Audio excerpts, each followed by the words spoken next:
Assalamualaikum warahmatullahi wabarakatuh. Perkenalkan, nama saya Oktaviliansa, NPM 5019192, Prodi PGSD kelas 4E. Baiklah, saya di sini akan memaparkan elemen kurikulum 2013 dan sebagai berikut. Standar kompetensi lulus.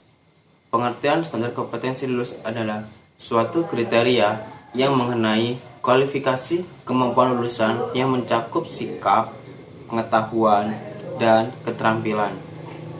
Tujuan standar kompetensi lulus yaitu tujuan yang dimaksud adalah suatu tujuan standar kompetensi lulus dari berbagai jenjang. Dan fungsi standar kompetensi lulus menjadi pedoman dalam suatu penilaian untuk menentukan kelulusan peserta didik dan menjadi fondasi dasar kecerdasan, pengetahuan pribadi, akhlak, dan keterampilan hidup. Mandiri saat di jenjang pendidikan dasar dan menengah umum kejuruan. Manfaat standar kompetensi lulus dalam suatu aplikasinya merumuskan standar kompetensi lulusan memberikan suatu manfaat bagi tenaga pendidik dalam mengembangkan pembelajaran. Dan dalam ruang lingkup standar kompetensi lulus, ruang lingkup standar kompetensi lulus mencakup suatu kriteria kualifikasi kemampuan peserta didik yang harus dicapai setelah menempuh belajar di jenjang dasar dan menengah. Standar isi. Standar dapat diartikan sebagai patokan atau bisa juga dikatakan sebagai suatu kriteria minimal, sebuah standar ukur pada standar minimal. Begitu juga dengan standar isi. Standar isi menurut Undang-Undang Nomor 20 Tahun 2003 merupakan kriteria minimal batas patokan syarat yang harus dicapai dalam peningkatan mutu. Standar isi harus ditetapkan sebagai kriteria minimal menyusun perencanaan standar isi pada standar nasional pendidikan mencakup lingkup materi dan tingkat kompetensi untuk mencapai kompetensi lulusan pada jenjang dan jenis pendidikan tertentu. Standar isi tersebut memuat kerangka dasar dan struktur kurikulum,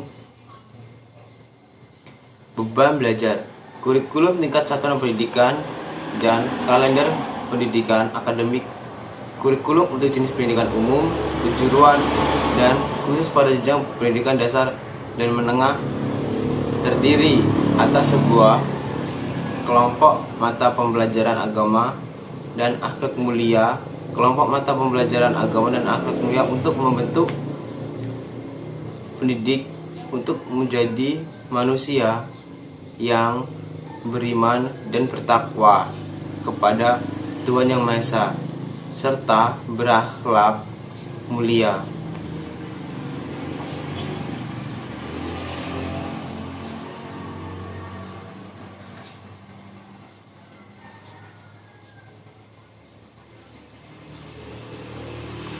Dalam kelompok standar isi terdapat juga berbagai macam-macamnya, yaitu yang pertama, kelompok mata pembelajaran kewarganegaraan dan kesadaran individu untuk peningkatan kesadaran dan suatu dalam wawasan peserta didik akan status, hak, dan kewajibannya dalam kehidupan bermasyarakat, berbangsa, dan bernegara, serta peningkatan dalam suatu kualitas pada dirinya sebagai manusia. Kelompok mata pelajaran ilmu pengetahuan teknologi pada SD, MI, SDLB untuk mengenal, menyikapi, dan mengapresiasi ilmu pengetahuan dan teknologi, serta menanamkan kebiasaan berpikir dan berperilaku ilmiah yang kritis, kreatif, dan mandiri. Kelompok mata pelajaran estetik belajar untuk meningkatkan dalam suatu sensitivitas, mengekspresikan dan kemampuan mengekspresikan keindahan dan harmoni. Kelompok mata pembelajaran jasmani olahraga dan kesehatan ada untuk meningkatkan potensi fisik serta menanamkan sportivitas dan kesadaran hidup.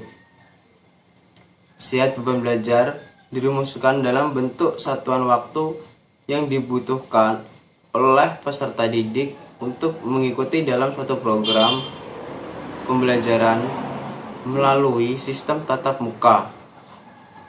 Penugasan tersebut terstruktur dan kegiatan mandiri tidak terstruktur.